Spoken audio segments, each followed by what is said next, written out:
my life, I'm a lot like you were. Oh man, look at my life, I'm a lot like you were.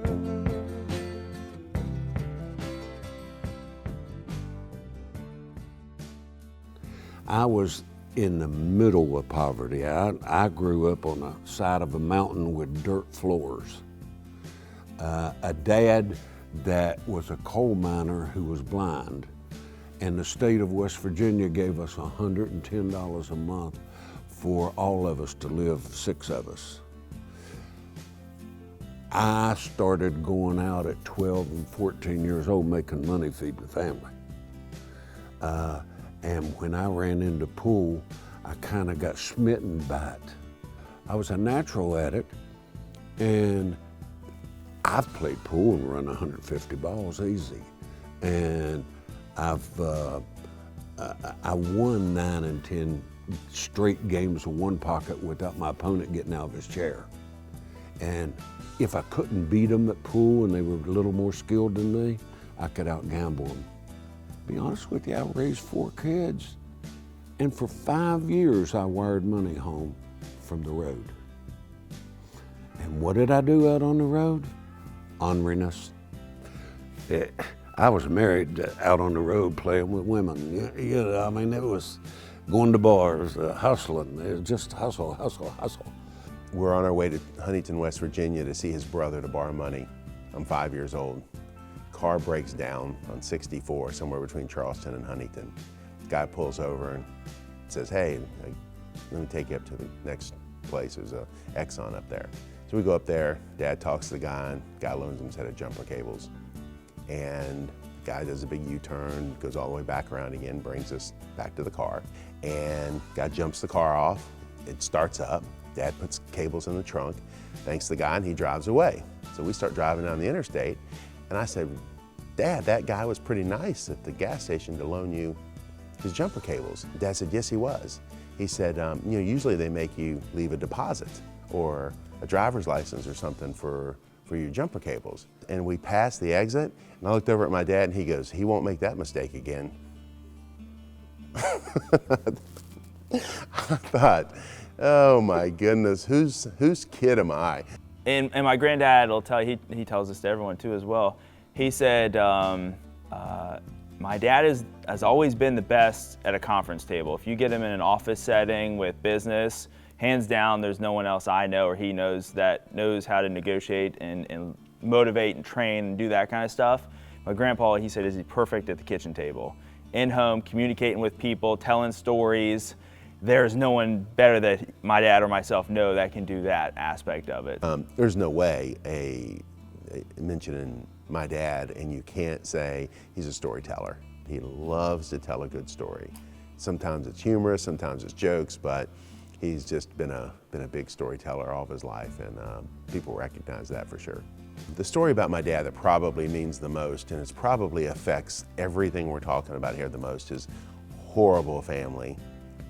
4 of us kids before my mom was 20 years old. They got along like the worst 2 people in the whole world. They fought like War of the Roses every day. It split up every 90 days for a month or 2, and this went on all the time I was a kid. We were living in Charleston, and he moved to Huntington, and I was in 2nd grade, and it was the big split. He was gone a long time.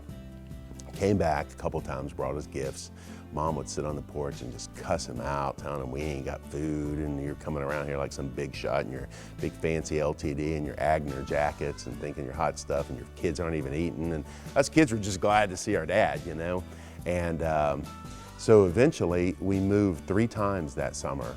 Mom couldn't afford, it was trailer to trailer to trailer. We ended up in Rand, West Virginia, which is a town where Randy Moss is from, on the outskirts of Charleston. And we're in this little trailer park and there's 3 families in the trailer. Mom, us 4 kids, and 2 other families. School starts. They don't even start us in school. Me and Tammy would stand there and watch all the kids get on the bus and be like, are they gonna enroll us in school? And we didn't know where we were living. October, November rolls around, we're just playing all day long, and I guess that was it for us. One morning, Tammy wakes me up and she goes, hey, wake up. I said, what? She said, Dad's car's here. And I was like, whoa, you know, I look out there, it's like 1st of December. I would have been in 3rd grade. And we look out there, his car's there, and I go over and he's on the front couch in the trailer. And everybody starts waking up and we're looking around and Mom's over here and he's there and they're not fighting. They're talking civil, you know?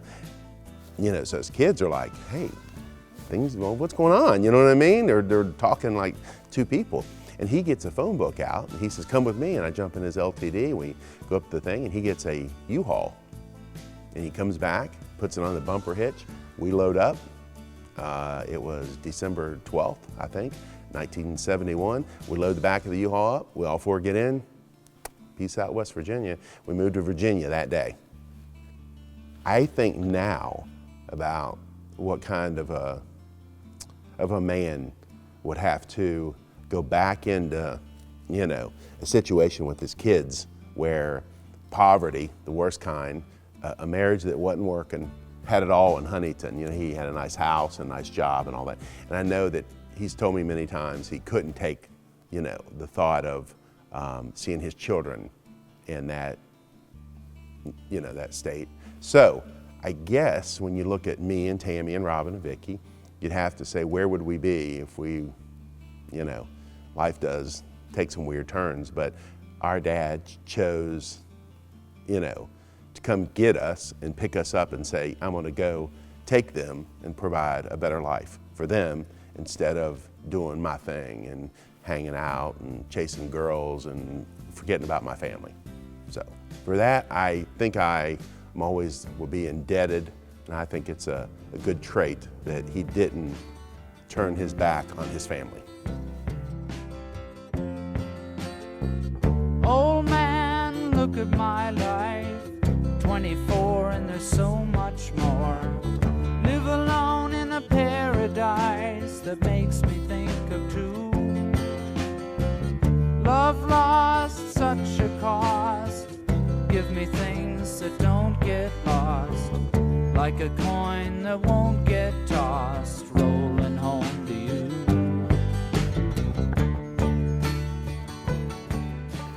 I'm watching a football game on a Saturday, and we're living over in Pembroke Manor. And watch the football game, this woman comes knocking on my door, and she said, Mr. Augustine, your son's out here at the pool playing, and he's been bullying everybody out here forever. She said, my son, I've been sending him to school, and he's been taking karate lessons, and I'm tired of the bullying. And I thought I'd let you know, I'm gonna turn my son loose on him. Eddie's 12, 13 years old. I go out there and I walk over to Eddie and I said, Eddie, this woman wants to let her boy fight you. I said, how do you feel about that? He said, oh, Dad, let me go. Let me have him. I said, are you sure? He said, oh, yeah, piece of cake.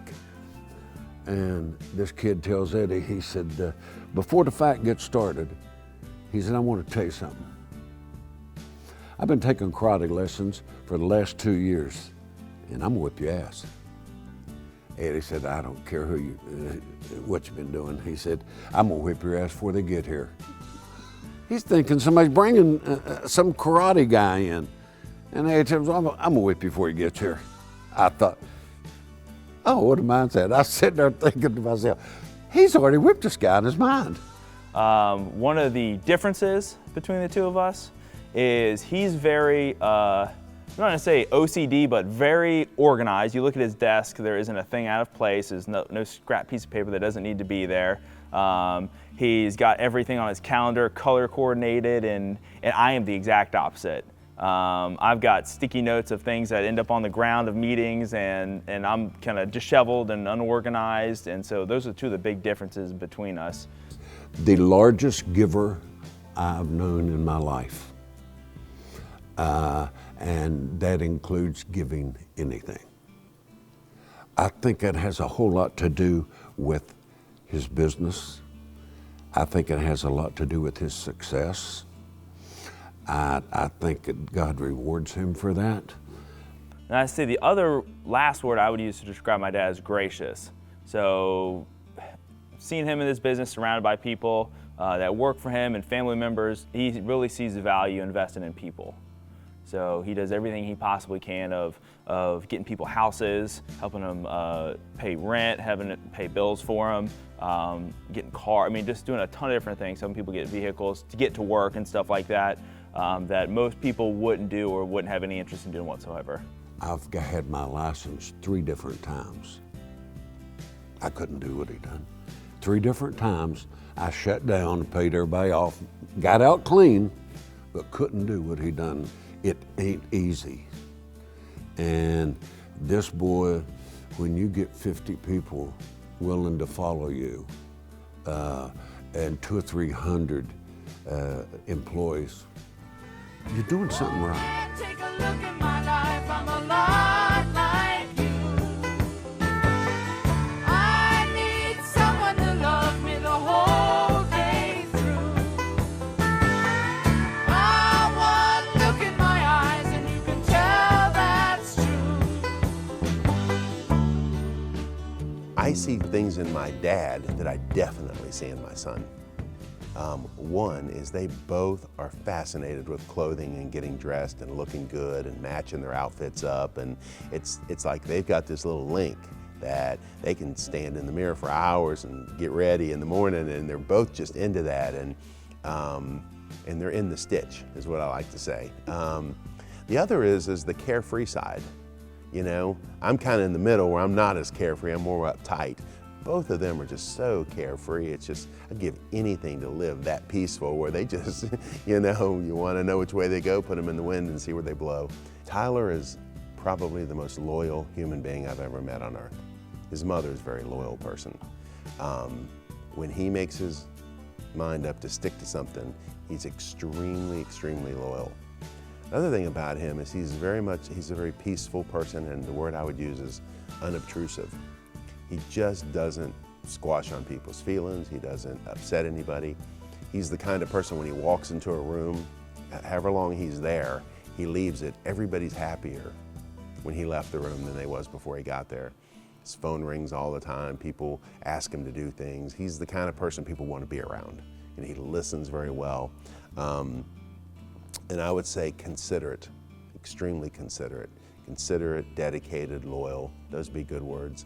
When it comes in most businesses and in some things in life too, it's not going to be instant gratification, and if you think it is, you're going to be sorely disappointed. Dedication and perseverance are 2 really huge important things that if you can understand and know ahead of time, hey, this isn't going to come in 6 months or a year, this is going to be a 5, 10, 15-year thing, you've got to consistently do every single day and commit your life to doing it. Ultimately, at the end, you'll come out very much ahead of everyone else who is not doing that. Think more long-term rather than short-term as well. When I think about my son and him being in the industry, home improvements, I view my son as what I always wished I was. I think if I close my eyes and dream of what I wished I was, dedicated, in shape, works out, everything that I wished I was, I see in my son. Now, I don't think he's going to be at Augustine. He's not going to be that, crazy, whacked out guy who went and started a company from scratch. But for all of my employees, he will be a much better, polished, well-rounded, less emotional CEO to build this company and take it to another level. I was the guy to get it off the ground, but there'll be other people like him specifically that'll take this company to a level because of the professionalism, the intelligence, the education, the other things that he has that I do not have. And people have asked me this before, hey, how does it feel living in like a shadow of someone that's so grand? But I think of it as actually as something to strive to and look to, because I know it can be done. I know how hard it is and what it would take. And as long as I can try and be half of what he's done, I'd be grateful for that. I'm not my dad. I'm not sure my dad could have ever started Paramount and got it to where it's at today. He was a different guy. He got in the business. And I'm not sure Tyler's me. He's not going to be me. But each version we get a little better, and Tyler's a completely better version than me or my dad ever were. And we're really excited to see where this thing goes.